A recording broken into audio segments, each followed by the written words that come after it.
Harborview, Florida, 1981. A 6-year-old boy walks into a department store with his mother and never walks out again. The screen stays dark as the narrator's voice cuts gently through the silence. A small coastal town, a routine shopping trip, and a disappearance that would haunt a family and a nation for decades.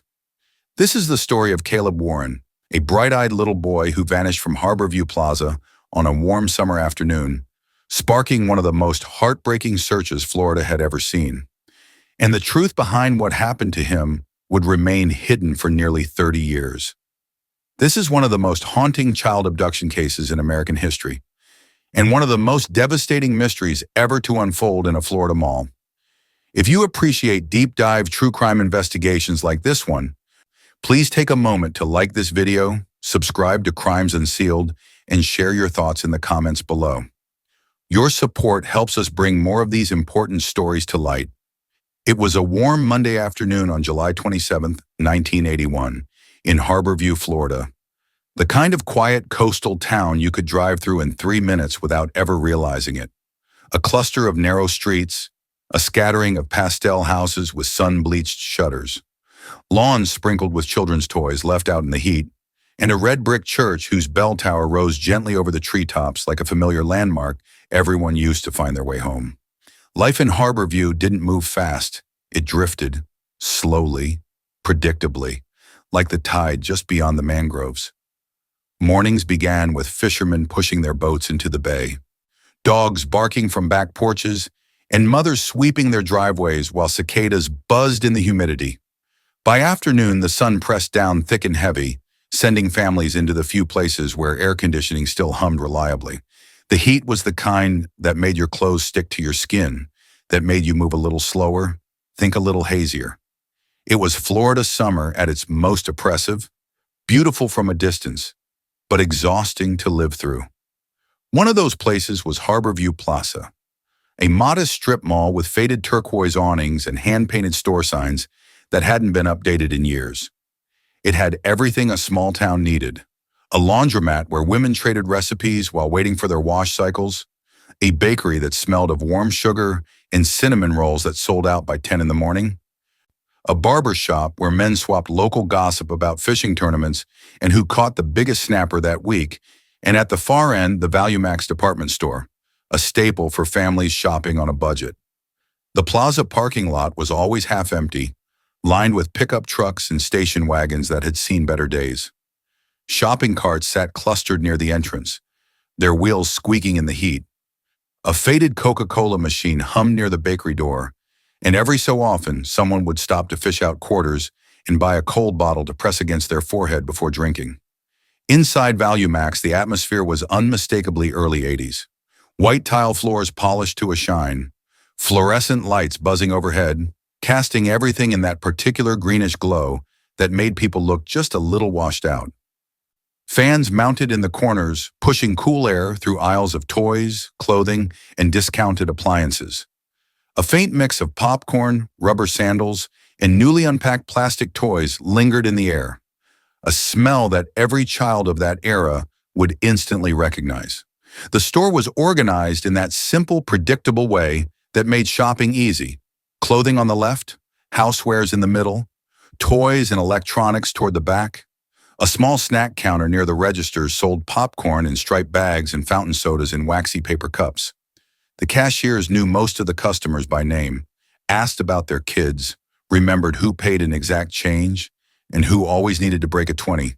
Children loved this place. Parents tolerated it. And on that particular Monday, the store was unusually busy. Mothers browsing summer clothes and flipping through racks of discounted shorts and tank tops, teenagers flipping through cassette tapes near the small music section, trying to decide between Journey and REO Speedwagon, and young kids drifting toward the small toy section near the electronics display where a brand new video game demo had been set up just days before. It was the kind of ordinary afternoon no one ever questions, because nothing truly terrible ever happened in Harborview. Not here, not in a community where neighbors borrowed sugar from each other, where doors were left unlocked, and where parents felt safe letting their children walk a few steps ahead. There had been no crimes that anyone could remember, no suspicious strangers, No warnings passed around at church or school. Harborview was the kind of place people moved to precisely because it felt untouched by the darker currents of the world. And that's exactly what Reagan Warren, Caleb's mother, believed as she stepped into ValueMax with her 6-year-old son. It was simply too hot to run errands outside, and the store had the one thing every Florida parent loved in the summer: strong air conditioning and a place where a child could be entertained for a few minutes while she picked up what she needed. Caleb held her hand as they walked in, his sneakers squeaking softly on the tile. He tugged toward the toy aisle, just for a moment, just to look, he promised. And she allowed it. After all, it was Harborview, their town, their routine, their safe place. She'd done this 100 times before. Let him browse the toys while she grabbed school clothes or picked up a few household items. He was a good kid, obedient, the kind of child who stayed where you told him to stay.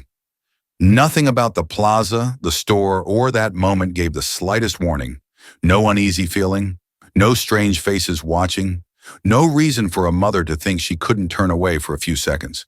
But in the quiet, everyday stillness of that sun-washed Florida afternoon, the stage was being set for a tragedy that would echo through Harborview and the nation for nearly 30 years. And within minutes, the life of the Warren family would change forever. 6-year-old Caleb Warren was the kind of child people in Harborview remembered long after he passed by.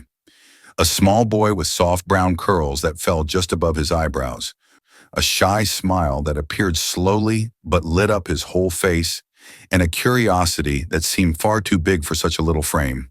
He loved dinosaurs, especially the Brachiosaurus, which he insisted was the best one because it could reach the tallest trees. He loved freeze pops, the red ones specifically, and the smell of his mother's sunscreen, which reminded him of beach days and building sandcastles that the tide would wash away by evening. He collected seashells in a chipped blue bucket and lined them up along his bedroom window ledge like treasures from another world, organizing them by size and color with the kind of focus most adults couldn't muster. To neighbors, he was simply the Warren boy, polite, gentle, always eager to help carry groceries or feed the stray cats that lingered near the church steps. He wasn't loud, he wasn't bold. Just sweet, quiet. The kind of little boy you notice because he notices everything. He'd stop to watch ants carry crumbs across the sidewalk. He'd ask questions about why the sky changed colors at sunset. He'd remember the names of people's pets and ask about them the next time he saw them. That afternoon at Harborview Plaza, Caleb clung to his mother's hand as they walked into ValueMax, his sneakers squeaking lightly against the glossy floor. He had been patient all morning while she ran errands. The water bill at the town office, where he sat quietly coloring on the back of an old envelope, a quick stop at the post office where he helped her lick stamps, a return at the pharmacy where the clerk gave him a lollipop he saved in his pocket for later. But ValueMax was the reward. It had the best toy aisle in Harborview. "Just 1 minute, okay?" he asked, eyes wide, pointing toward the colorful aisle near the electronics section. His mother smiled, brushing his curls back from his forehead. 1 minute. She knew the store well. Everyone did. This was the kind of place where workers recognized regulars, and the cashier who rang up your detergent one day might ask about your kids the next. Mrs. Henderson worked the register most afternoons and always commented on how fast Caleb was growing. Mr. Ruiz stocked shelves and sometimes let kids help him if they asked nicely. The manager, a stern but fair woman named Linda, knew every family by name and kept a jar of peppermints near the customer service desk. Nothing about letting Caleb wander a few steps ahead felt dangerous. Not here. Caleb hurried toward the toy aisle, his small legs carrying him quickly past the clothing racks, stopping beneath the glowing television display where older boys crowded around the store's newest attraction, a video game demo set up on a small platform.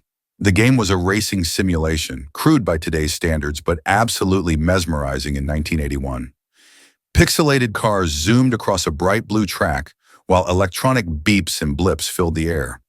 The older boys, maybe 12 or 13, jostled for position at the controls, shouting instructions at each other and laughing when someone crashed.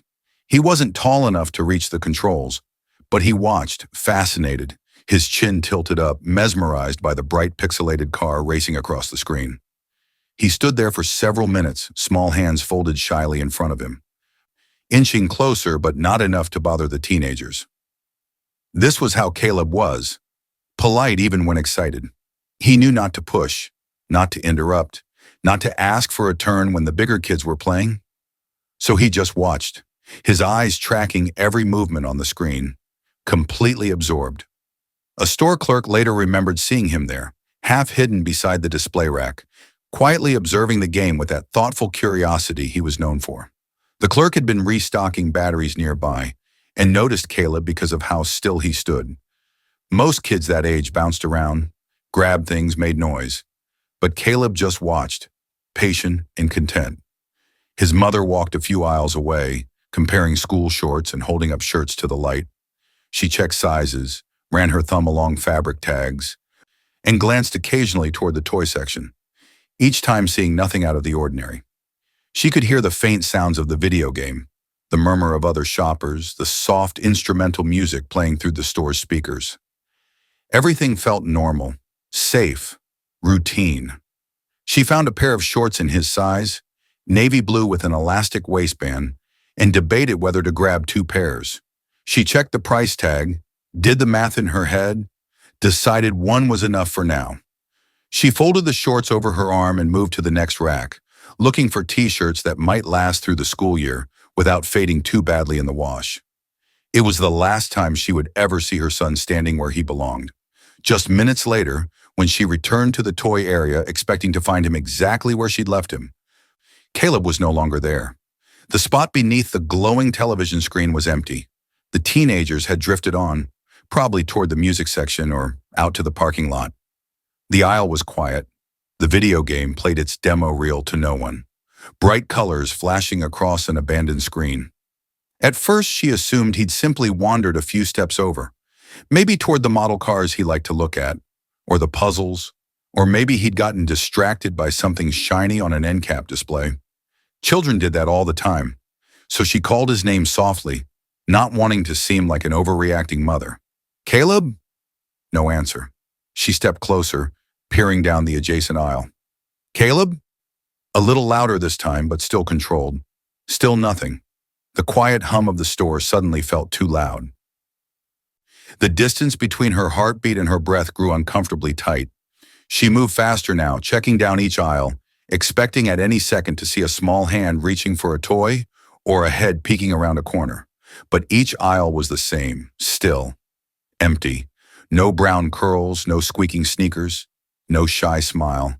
And with every passing second, the calm of that ordinary afternoon began to unravel. She hurried to the front of the store, the edges of her vision tightening as worry dug deeper into her chest. Her hands felt cold despite the warmth. Her throat tightened. "My son, he was just here," she told a cashier, her voice trembling just slightly. "He's 6. He was standing right over there by the video game.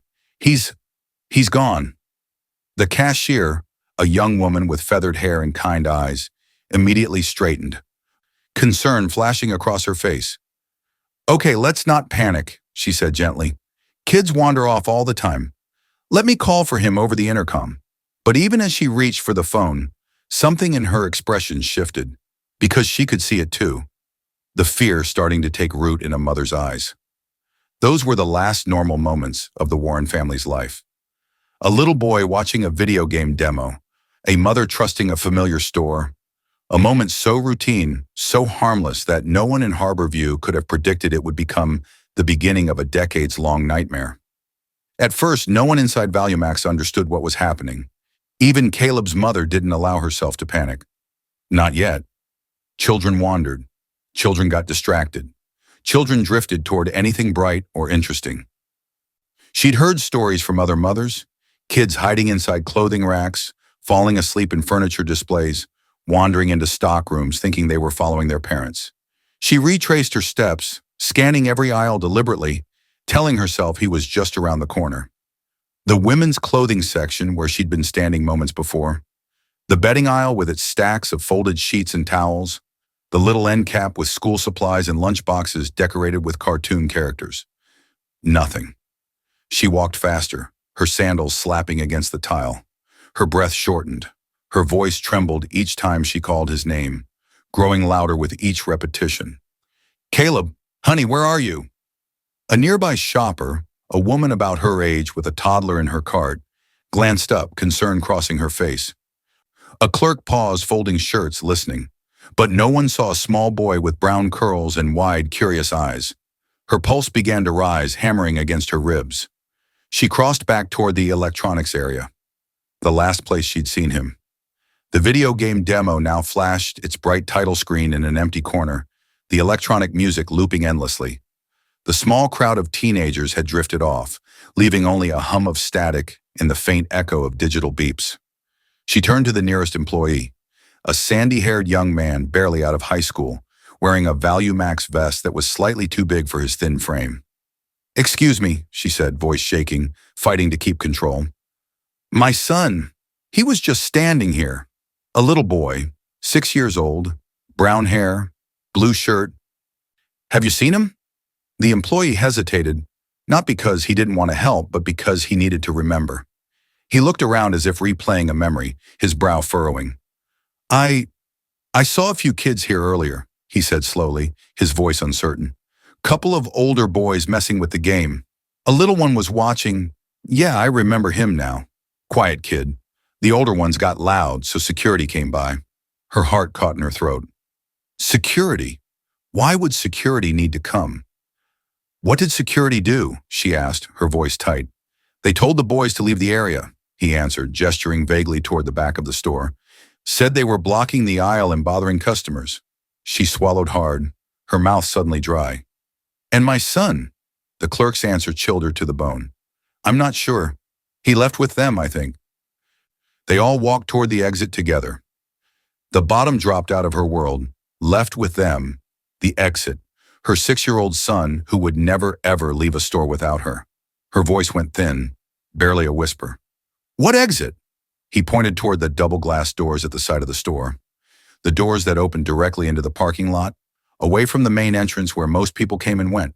Those doors, the ones she had never worried about because this was Harborview, not a city. The ones she had walked past hundreds of times without a second thought. The ones that were supposed to be monitored, supposed to be safe. She ran. Her shoes slapped against the tile floor as she burst through the doors and into the blinding Florida sun. The humid heat hit her like a wave, but she barely felt it. The brightness made her squint, made everything blur for a moment as her eyes adjusted. "Caleb!" Her voice cracked as she screamed his name, raw and desperate. Cars idled in the parking lot, engines ticking in the heat. Shoppers pushed carts toward their vehicles, loading bags into trunks. A breeze carried the smell of exhaust and sunscreen and hot asphalt. Everything looked normal, painfully, terrifyingly normal.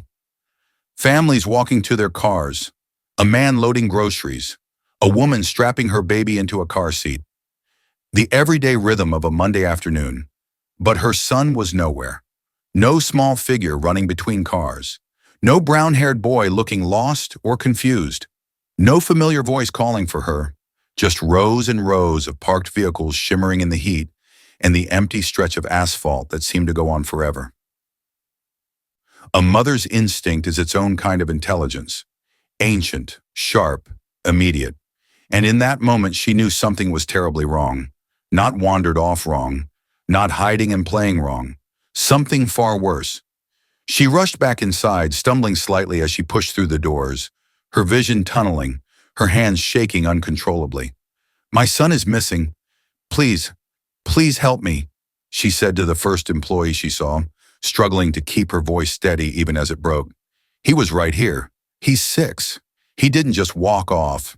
He wouldn't do that. He wouldn't leave without me." The words tumbled out faster and faster, desperation bleeding into every syllable. The manager, Linda, appeared within seconds, her face grave. She'd been working retail for 20 years and had seen lost children before, dozens of them. But something about this felt different. The timing, the mother's certainty, the way the boy had apparently left through the side exit without hesitation. She activated the store's emergency protocol immediately. Her voice boomed over the intercom, calm but urgent. "Attention Value Max shoppers. We have a missing child, 6 years old, male, brown hair, wearing a blue shirt and shorts. If you see this child, please bring him to customer service immediately. Employees, initiate lockdown procedures. Announcements boomed over the intercom again and again. Employees fanned out through the aisles, calling Caleb's name, checking every corner, every rack, every possible hiding spot. Shoppers joined in, abandoning their carts to walk row by row, calling his name, looking under shelves and behind displays. And yet every corner, every aisle, every doorway revealed the same thing. Nothing. Security checked the loading dock, where boxes sat stacked in the afternoon heat. The bathrooms, pushing open every stall door. The fire exits, which were supposed to be alarmed, but often weren't. The stockroom, weaving between pallets and inventory carts. Nothing. A clerk stepped outside with her, scanning the rows of shining car roofs, shielding his eyes from the sun. Kids hide sometimes, he offered gently, trying to sound reassuring. They think it's funny, or they get scared and tuck themselves somewhere small. But even he didn't sound convinced.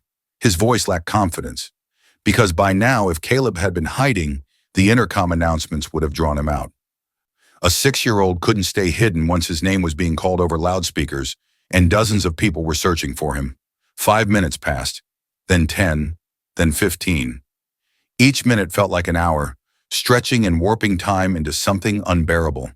She ran to the payphone near the entrance, hands shaking so hard she could barely steady the receiver, and dialed 911 with trembling fingers, the cold metal pressed against her ear. My son is gone, she managed, her voice breaking completely now. Please, he's only 6. I can't find him. We're at Value Max. Please send someone. Please hurry. The operator's voice was calm, professional, asking questions Reagan could barely process. What was he wearing? When did you last see him? Did he know his address? Was there anyone with him? She answered as best she could, her words tumbling over each other, her breath coming in short gasps. That call, logged at 3:47 p.m. on July 27, 1981, would mark the exact moment Harborview, Florida changed forever. Within minutes, the first patrol car arrived, its lights flashing but the siren mercifully silent. Officers scanned the area, asking witnesses what they'd seen, taking statements, trying to piece together a timeline. A teenage girl reported something odd, a little boy crying near the entrance earlier, but she didn't think it mattered at the time. Kids cried in stores all the time. She figured he'd been told no to a toy or was tired from the heat. An elderly shopper said she remembered a man lingering by the arcade machine area, but she couldn't describe him well. Average height, she thought. Maybe wearing a cap. Or maybe not. Her memory wasn't what it used to be. She apologized repeatedly for not paying more attention.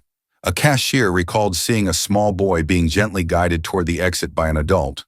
But at the time, she assumed it was a parent. The man had his hand on the boy's shoulder, steering him toward the door. The boy was walking, not being dragged. There was no screaming, no obvious struggle. It looked completely normal. That was the problem.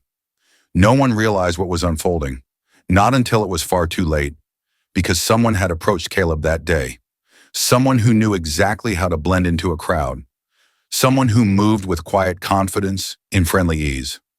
Someone who understood how easily trust can be weaponized, especially in a small town where strangers were rare and suspicion even rarer. What happened next would become one of the darkest moments in Harborview's history. The abduction had already occurred. It took less than a minute, maybe 2, and by the time the search began, by the time officers arrived and employees locked the doors, and shoppers started calling out his name, Caleb Warren was already gone. The moment Caleb's name was broadcast over the police radio, Harborview shifted from a sleepy coastal town to a community in crisis. Sirens that were rarely heard in this part of Florida pierced the humid afternoon air, drawing neighbors out onto porches and sending whispers down every street. What's happening? Who's missing? Did you hear? The Warren boy. Reagan's son. From the church. The quiet one with the curls. Officers arrived in pairs, moving quickly through the plaza, speaking with employees, checking doorways, storage rooms, hallways, in every corner where a frightened child might hide. They knelt to look beneath clothing racks, their flashlight beams cutting through shadows. They pushed aside boxes in the stockroom, calling his name softly at first, then louder. They scanned the shadows behind the soda machines, checked inside the dumpster enclosure, looked in the small employee break room with its card table and folding chairs. But there was nothing. No dropped toy, no small shoe, no scrap of blue fabric, no trace of a frightened 6-year-old boy who should have been somewhere, anywhere, inside that building. Police expanded their search to the parking lot, weaving through rows of cars still warm from the afternoon sun. They checked under vehicles, their hands scraping against hot asphalt. They looked behind dumpsters, inside unlocked cars, along the edges of the loading dock where weeds pushed through cracks in the concrete. Officers walked the perimeter with flashlights even though the sun was still high, casting long shadows across the pavement. Within 20 minutes, Harborview Plaza had become the center of a coordinated search effort. Patrol vehicles lined the street, their lights painting the storefronts in rotating blues and reds. A command post was established in front of the ValueMax entrance. Officers spreading maps across the hood of a cruiser and marking off search grids. Shoppers were interviewed one by one, some still clutching their grocery bags, their faces drained as they replayed what little they'd seen. The questions came fast. Did you see a little boy alone? Did a child pass you near the exit? Did anyone leave the store quickly? Did you notice a stranger talking to a child? Do you remember seeing anyone who seemed out of place? But every answer led to the same painful conclusion. The moment of Caleb's disappearance was invisible to everyone who should have noticed. News traveled quickly in small towns, faster than any phone tree or official announcement. Teachers arrived from the elementary school, still wearing their summer casual clothes, their faces etched with worry. Church members came from Wednesday evening rehearsals, leaving their sheet music behind. Fishermen stepped off their boats early, tying up quickly and driving straight to the plaza. Mothers carried cold bottles of water to the officers and hugged Caleb's mother with shaking hands, whispering prayers and promises that he'd be found soon. By evening, dozens of volunteers had lined up outside the plaza, asking what they could do, where they should look, how they could help. By nightfall, those dozens had become hundreds. They combed the nearby fields, their flashlights bobbing like fireflies in the darkness. They checked drainage ditches, wading through murky water. They searched the tree lines behind the shopping center, pushing through palmetto scrub and calling his name until their voices went hoarse. Some carried lanterns that cast flickering yellow light. Some carried flashlights with dying batteries, the beams growing dimmer as the hours passed. Others carried nothing but fear and determination and a desperate hope that somehow, somewhere, they'd be the one to find him. Caleb! The name echoed through the humid twilight, called by voices cracking with exhaustion, hope, and a slowly growing dread. Officers searched beneath elevated houses, their flashlights illuminating the damp crawl spaces where possums nested and spiders spun thick webs. They looked behind the church, through the cemetery with its weathered headstones. They walked along Harborview Road, checking the roadside ditches and peering into the dark windows of closed businesses. They spread out into the small neighborhoods that branched off toward the mangroves, knocking on doors, asking if anyone had seen anything unusual. The sheriff requested additional units from neighboring counties. Within hours, officers from 3 different departments had joined the search. Helicopters were called in, their spotlights sweeping across the landscape like artificial moons. The Coast Guard was notified to patrol the coastline in case the child had wandered too far toward the water, though everyone knew a 6-year-old wouldn't have made it that far on foot. Every nearby hospital was alerted and given Caleb's description. Bus drivers were questioned about any children who might have boarded alone. Taxi companies were called, though there were only 2 in the area, and neither had picked up any fares from the plaza that afternoon. Rest stops and road motels were checked, officers showing Caleb's school photo and asking if anyone had seen a small boy matching his description. What began as a frightened mother looking for her son in a department store had become one of the largest search efforts in Florida's history at the time. Yet hour after hour passed with no sign of Caleb. Midnight fell heavy over Harborview, but no one stopped searching. Fathers who had never met the Warrens walked with flashlights through tall grass, their legs scratched and bleeding from thorns. Teenagers who earlier that day had crowded around the arcade machine now walked shoulder to shoulder, calling out Caleb's name, their voices raw. Mothers prayed in quiet circles beside their cars, holding hands and asking God for a miracle. Store employees who had already worked full shifts refused to go home, instead joining search parties and handing out bottled water and sandwiches someone's wife had made. And all the while, the same thought pressed into the heart of every person searching. If Caleb had simply wandered, if he had hidden somewhere because he was scared or playing, if he had gotten turned around and couldn't find his way back, they would have found him by now. But they hadn't. Not a shoe, not a scrap of clothing, not a single trace. And as the sun rose over the coastline the next morning, painting the sky in shades of pink and gold that felt cruel in their beauty, the truth no one wanted to voice began to ripple quietly through the crowd. This was no longer a missing child search. This was an abduction, and whoever took Caleb Warren was already far, far away. In the days following Caleb Warren's disappearance, Harborview transformed from a peaceful coastal town into a place suspended between hope and fear. Flyers were taped to telephone poles, their edges fluttering in the breeze. They were tucked beneath windshield wipers in every parking lot. They were handed out at grocery store entrances by volunteers with red-rimmed eyes. Caleb's school photo stared out from every surface.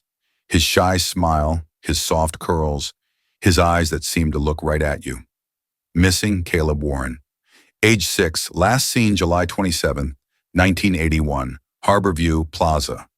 Local radio stations repeated his description every hour on the hour, interrupting their regular programming with urgent announcements. The local newspaper ran his photo on the front page for weeks. Churches held nightly prayer vigils, candles flickering in the warm darkness, as people sang hymns and prayed for his safe return. Children were walked to school in groups now, parents watching from doorways until they disappeared around corners. Parents left porch lights on well past midnight, as if the light might somehow guide him home, and still, no one found him. By the end of the first week, the initial shine of hope began to dull. By the end of the second, it began to crack like old paint in the sun. Investigators gathered every lead they could. The teenage boys near the video game demo, who were eventually cleared after thorough interviews. The woman who thought she saw a man holding a crying child, but couldn't remember what he looked like. The cashier who remembered an adult guiding a small boy toward the exit, but hadn't thought anything of it at the time. But none of these fragments formed a complete picture. It was like trying to assemble a puzzle with half the pieces missing. Then came the break investigators believed would finally crack the case wide open. 3 miles outside Harborview, along a forgotten service road that wound through the mangroves where fishermen sometimes dumped old equipment, a retired fisherman named Walt Jennings noticed smoke drifting up through the trees. Walt had lived in Harborview his entire life, 73 years, and knew every road, every path, every shortcut. He'd been heading out to check his crab traps when he saw the smoke, thin and gray against the blue sky. When he approached, bumping his truck slowly down the rutted road, he found a brown station wagon, partially burned, its doors still warm to the touch, even though the fire had clearly been out for hours. The vehicle matched the description of a car seen racing out of the ValueMax parking lot the afternoon Caleb vanished, a description that had been circulated to every officer and broadcast on every radio station in the region. Walt called the sheriff immediately from a payphone at a nearby bait shop, his voice shaking as he described what he'd found. Inside the station wagon, firefighters and investigators found evidence that made their blood run cold. A child's footprint on the dusty back seat, small and perfect, pressed into the grime. A strand of brown hair caught on the fabric, the same shade as Caleb's. A piece of fabric, blue cotton, caught on the rear door latch, torn as if someone had pulled away quickly, and what looked like a faint smear of mud on the floor mat, too small to interpret clearly, too suspicious to ignore. It was the most promising lead investigators had uncovered in days, perhaps the only real physical evidence they had. The car was towed carefully to the county impound lot, every surface photographed and documented before it was moved. It was tagged for forensic testing with bright yellow evidence labels. It was scheduled for examination by the state crime lab, where technicians would go over every inch with specialized tools and chemicals that could reveal invisible traces. But that examination never happened. Weeks passed, then months. The case shifted from daily priority to a file in a growing stack on a detective's desk, competing with new cases, new emergencies, new demands on limited resources. And then, quietly, without warning, without any documentation or explanation, the station wagon was gone. Years later, when a cold case investigator named Marcus Webb requested to re-examine the vehicle as part of a fresh review of the case, the impound supervisor delivered the news no one could comprehend. The car had been mistakenly crushed during a routine disposal sweep in 1983. Destroyed, flattened, scrapped for parts, and melted down. The supervisor, an older man named Dale who'd worked at the impound for 30 years, looked genuinely devastated as he explained. There had been a clerical error, a form filled out incorrectly, a box checked that shouldn't have been checked. The car had been sitting for so long that someone assumed it had been cleared for disposal. With it went every potential piece of forensic evidence. Fibers that might have matched Caleb's clothing, fingerprints that might have identified his abductor, hair that could have provided DNA, soil samples that might have indicated where the vehicle had been before it was burned. DNA that could now never be recovered, never tested, never compared against any database. It was a mistake the department would spend decades avoiding questions about, refusing interviews, declining to provide detailed explanations to reporters or grieving families. When Caleb's mother learned the truth, sitting in a detective's office 3 years after her son had vanished, thinking she'd been called in because they'd finally found something, she couldn't speak. She simply closed her eyes, pressing her hands together as if in prayer, and whispered, "That was my son's chance." The detective, a kind man named Robert Chen, who had children of his own, sat across from her with tears in his eyes. Unable to offer anything but hollow apologies for a system that had failed her so completely, the loss of the station wagon marked the beginning of a slow unraveling of hope. Over time, leads dried up like puddles in the Florida sun. Sightings faded, each one investigated thoroughly, each one leading nowhere. Volunteers returned to their lives, their jobs, their own families, carrying guilt that lingered but couldn't be sustained forever. Reporters stopped calling, moving on to newer stories, fresher tragedies. The case remained technically open, but the energy behind it dimmed with each passing month. Weeks turned into months, months into years. Caleb's bedroom remained untouched for nearly a decade. Dinosaur sheets still neatly tucked, pulled tight the way his mother had made them the morning he disappeared. A row of seashells still lined across the windowsill, catching the afternoon light. A half-finished drawing of a brachiosaurus still taped to the side of his dresser, the crayon lines careful and deliberate. His mother kept the porch light on long after neighbors stopped noticing. The bulb burning through the nights, replaced when it flickered out, always glowing yellow against the darkness. She tucked his shoes beneath her bed so they wouldn't gather dust, pulling them out sometimes to hold against her chest. She placed his missing poster inside her Bible so she would see his face every morning when she read her verses, his smile looking up at her as she prayed for answers. His father grew quieter, more distant, retreating into work and long hours on the water, unable to speak the grief that sat heavy in his chest. His older sister stopped inviting friends over, the house too sad, too heavy with absence. The family fractured in the way families do when trauma settles in permanently, everyone grieving separately, unable to reach each other across the chasm of their individual pain. On the first anniversary of his disappearance, nearly 200 people attended the candlelight vigil outside the red brick church, standing shoulder to shoulder in the warm July evening, candles flickering in paper cups to protect them from the breeze. By the 5th anniversary, the crowd had dwindled to a few dozen. The same faithful faces, the same prayers, the same unanswered questions. By the 10th, it was only immediate family and a handful of church members who felt obligated to remember.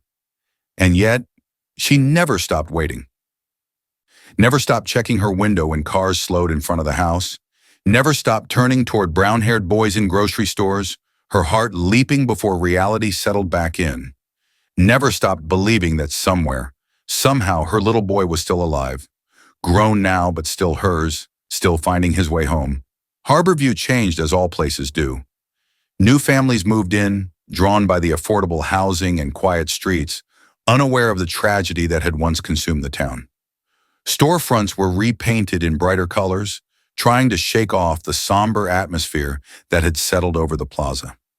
Children who once joined the search grew up, graduated from high school and moved away to colleges and cities where no one knew about Caleb Warren. The Value Max eventually closed in 1994. Unable to compete with the new Walmart that opened 2 towns over, its windows papered over, and its parking lot cracking in the heat. But for the Warren family, time did not move forward. It simply circled around the same unanswered question, like a record skipping on a turntable, playing the same moment over and over. What happened to 6-year-old Caleb Warren on that warm July afternoon? Where did he go? Who took him? Why didn't anyone see? Why didn't anyone stop it? The case officially went cold in 1987, 6 years after his disappearance. No leads, no suspects, no evidence, just a cardboard box in an evidence room, growing dusty on a metal shelf. And the one object that might have held the truth, the brown station wagon with its footprints and fibers and fragments of a story, was gone forever, crushed into a cube of scrap metal and recycled into something else entirely. While Harborview searched, prayed, and slowly unraveled under the weight of uncertainty, another life continued quietly in the background, steady, unnoticed, and disturbingly ordinary. His name was Elias Mercer, a drifter, a handyman, a man who could pack his entire life into the back of a car and leave without a trace, without anyone wondering where he'd gone or why. People who met him rarely remembered him, and when they did, they struggled to describe him beyond the most basic details: average height, thin build, quiet demeanor, the kind of face that blended into any crowd and disappeared the moment you looked away. He lived in small rentals behind gas stations, paying cash for weekly rooms with stained carpets and buzzing fluorescent lights. He worked odd jobs under the table: roofing, drywall, painting, yard work, anything that paid daily and required no paperwork, no references, no questions. He kept his head down and never stayed long enough for anyone to ask questions about where he'd come from or where he planned to go next. To neighbors in the transient motels and boarding houses where he stayed, he was the quiet one, the man who offered small, polite nods, but avoided conversations beyond basic pleasantries. The man who sometimes sat alone outside in the evenings, staring toward nothing in particular, a cigarette burning down between his fingers. The man who always seemed to be passing through, never arriving, never leaving, just existing in the spaces between destinations. What no one knew then was that Elias had been in Harborview more than once. Records later showed, when investigators finally started digging through employment files and motel registries, that he had taken temporary work in the area that very summer, fixing drywall in the red brick church basement after water damage from a burst pipe, patching a leaking roof at the marina where fishermen kept their boats, and spending nights sleeping in the back of a brown 1974 Ford station wagon he'd bought with cash from a junk lot in Georgia. The same station wagon that would be found burned 3 miles outside town. The same station wagon that held a child's footprint. The same station wagon that would be destroyed before anyone realized its significance. When that vehicle was discovered, investigators never imagined that Elias had been behind the wheel. Never connected the dots between a transient handyman and a missing child. By the time they traced the vehicle's ownership to a junk title bought at a roadside lot for $200, paid in crumpled bills, Elias was already gone, driving north in a different vehicle, blending into a world that barely noticed men like him. While Caleb's mother taped missing posters to storefront windows with shaking hands, Elias was buying coffee at highway rest stops, reading discarded newspapers, moving on. While officers walked through fields calling Caleb's name until their voices went raw, Elias was checking into motels under different first names, sometimes Mark, sometimes David, sometimes James, paying cash and providing no identification. While Harborview held vigils and prayed for a miracle, Elias was boarding a Greyhound bus headed for the Georgia line, his few possessions in a duffel bag at his feet. He crossed state borders like footsteps: Georgia, South Carolina, Tennessee, Kentucky, leaving behind no address, no paper trail, No reason for anyone to stop him or question his movements. Nothing about him drew suspicion or warranted a second glance. He didn't drink heavily or cause problems in bars. He didn't cause scenes or get into fights. He didn't leave angry arguments or broken relationships in his wake. He paid his rent on time, kept his rooms clean, and left without fanfare. He simply existed in the quiet spaces of American life. Truck stops where drivers grabbed coffee before dawn, day labor lines where men stood hoping for construction work, repair jobs paid in cash under a hot sun, rooms rented by the weak in buildings that never asked for anything more than money up front. There were moments years later when people would recall strange encounters, their memories only surfacing after investigators came asking questions. A motel clerk in Tennessee remembered a man with tired eyes who flinched visibly when she mentioned that her grandson was visiting. He checked out within the hour, leaving a full week's rent behind. A diner waitress in Kentucky remembered him leaving abruptly, his food half-eaten, when a family with young children sat in the booth directly behind him, the father lifting his son into the seat. A thrift store owner in South Carolina remembered him buying children's clothing on 3 separate occasions: a boy's shirt, size 6, a pair of small sneakers, shorts with an elastic waistband, sizes too small for any child traveling with him, and when she'd asked cheerfully if he was shopping for his son, he'd gone pale and left without completing the purchase. Each memory felt small and unimportant at the time, easy to dismiss or forget. Just another customer, just another transaction, just another face passing through. Each one would gain terrifying significance only after investigators pieced together the truth, realizing that these weren't isolated incidents but patterns. Behaviors that repeated, compulsions that surfaced, guilt or memory that wouldn't stay buried no matter how far he ran. For nearly 3 decades, Elias Mercer drifted through towns like a passing shadow, unseen, unremarkable, and unsuspected. No one connected him to Harborview. No one connected him to the burned station wagon. No one connected him to the child who vanished on a warm July afternoon. His name never appeared in any database. His face never matched any sketch. His movements never triggered any alarm. And while the Warren family grieved birthdays that came and went unmarked, holidays that felt hollow and wrong, and countless sleepless nights wondering if their son was alive somewhere, afraid somewhere, crying for them somewhere, Elias' life remained unbothered by consequence, unmarked by guilt, at least outwardly, unhindered by justice.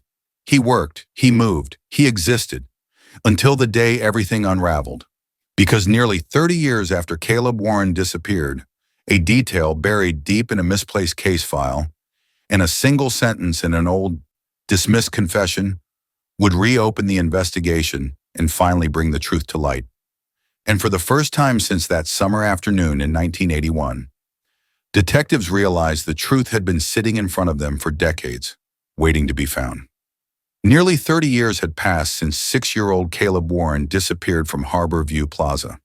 What was once a thick, active case file filled with interviews, maps, witness statements, and investigative reports had slowly thinned into a cardboard box of fading photocopies and brittle pages that sat untouched on a steel shelf in the evidence room. The detectives who'd worked the case had retired, their pensions kicking in, their memories of that hot July day growing hazier with each passing year. New officers inherited overflowing workloads and were told to focus on current cases, not cold ones with no leads. And Harborview, though forever changed by what had happened, learned to live with a grief that time never fully softened, but taught people to carry differently. Then in the spring of 2009, a young analyst named Marjorie Dane opened that forgotten box while digitizing old cases for a new statewide database. She was fresh out of graduate school, earnest and thorough, the kind of person who read every page instead of skimming, who noticed details others missed. She expected to find nothing more than half-complete forms and unreadable photocopies, the usual detritus of cases from before computers, and planned to spend maybe an hour scanning documents before moving on to the next box. Instead, she discovered a small sealed envelope wedged between 2 outdated incident reports. An envelope that had never been cataloged in the evidence log, never been opened during the investigation, never been examined by anyone. Inside were two items that immediately tightened her throat and made her hands shake. The first was a handwritten note on lined paper torn from a spiral notebook, the handwriting shaky and hurried, containing a partial license plate number a witness had reported on the very day Caleb vanished. The note was dated July 27, 1981, written in blue ballpoint pen that had faded to a ghostly gray. It included a brief description: brown station wagon, older model, passenger door dented, partial plate, HDL 7. The witness had signed their name at the bottom, Martha Kowalski, an address in Harborview, a phone number. Yet nowhere in the official case binder, in any of the reports Marjorie had already scanned, was that plate number mentioned. It had never been run through the motor vehicle database. It had never been investigated or followed up on. And when Marjorie searched for Martha Kowalski in the system, she learned the woman had died in 1994, 15 years earlier, taking whatever else she might have remembered to her grave. The second item was even more chilling: a faded photocopy of a confession, the text barely legible, dated 1987, 6 years after Caleb's disappearance. It was signed by a man named Elias Mercer, a drifter who had been arrested in Georgia and questioned about unrelated crimes: breaking and entering, petty theft, trespassing. In that confession, rambling and disjointed, he claimed he had taken a boy in Florida a long time ago, that he knew it was wrong, that he couldn't stop thinking about it. At the time, detectives had brushed him off, their notes scrawled in the margins indicating they found him unreliable. Mercer confesses to everything. Inconsistent timeline, probably seeking attention. No specific details, likely false confession. They'd heard it before. Troubled men claiming responsibility for crimes they hadn't committed, seeking attention or notoriety, or simply trying to make sense of their own chaotic lives by attaching themselves to famous cases. But one sentence in that confession, buried halfway down the second page, made Marjorie freeze where she sat, her breath catching in her throat. "I put him in the back of the old brown station wagon, the door stuck on the left side. Had to slam it twice to get it to close proper." That detail, specific, mundane, precise, had never been released publicly, not in newspapers that covered the case extensively, not on television news broadcasts that ran his photo for weeks, not even in internal police reports that were shared between departments. The detail about the sticky door had been noted by the firefighters who first examined the burned vehicle, mentioned in their report that was filed separately from the main investigation, stored in a different location, accessible only to a handful of people. Only someone who had actually been inside that car, who had actually struggled with that door, could have known that detail. Marjorie sat in the quiet evidence room, the fluorescent lights buzzing overhead, holding that faded confession in her trembling hands, realizing she might be holding the key to a case that had haunted an entire community for nearly 3 decades. She brought the confession and the license plate note to her supervisor immediately, nearly running down the hallway, her heart pounding. Within hours, the Caleb Warren case was officially reopened, dusted off and brought back to life. A new investigative team was assembled, seasoned detectives who'd heard about the case but never worked it, along with younger officers who brought fresh eyes and modern techniques. When they ran the partial license plate through updated motor vehicle databases that hadn't existed in 1981, cross-referencing it with vehicle descriptions and timeframes, the results struck like lightning splitting open the sky. The plate traced back to a junk title issued in 1981 for a brown 1974 Ford LTD station wagon, sold for cash at a roadside lot outside Valdosta, Georgia, to a buyer who signed the paperwork as E. Mercer. The same kind of car found burned 3 miles outside Harborview days after Caleb vanished. The same car firefighters had described as suspicious in their initial report. The same car that had contained footprints, fibers, hair samples, and possible biological evidence.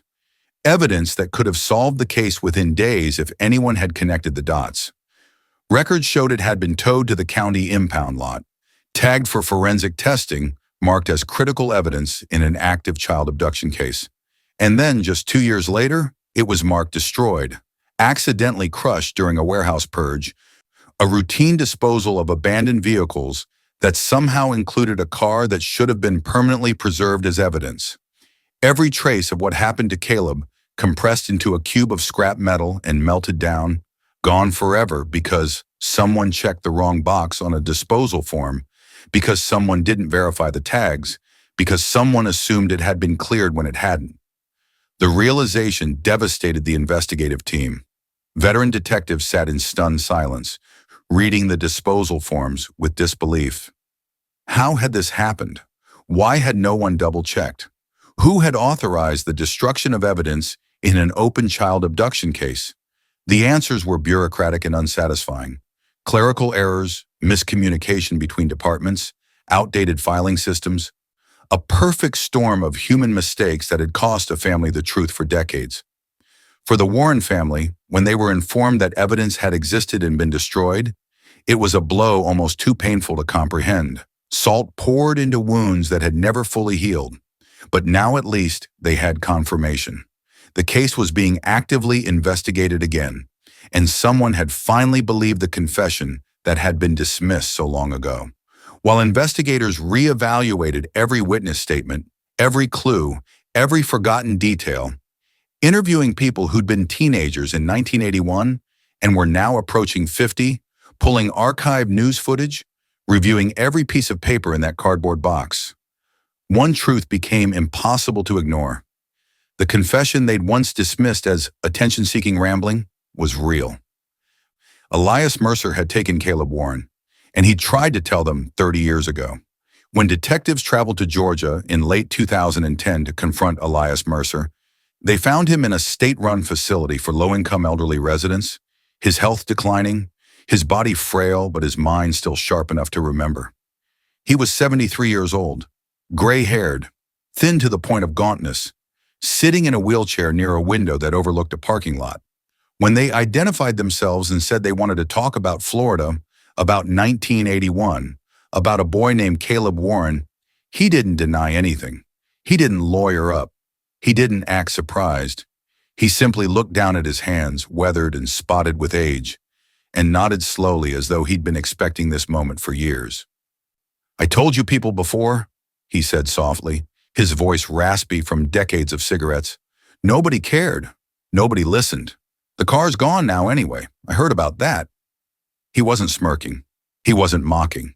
He wasn't seeking attention or trying to manipulate. He was stating a fact, his tone flat and resigned. The detectives pulled out the old confession, now carefully preserved in a plastic sleeve, and asked him to explain. And over the next several hours in that quiet room, with its beige walls and industrial carpeting, Elias Mercer told them everything.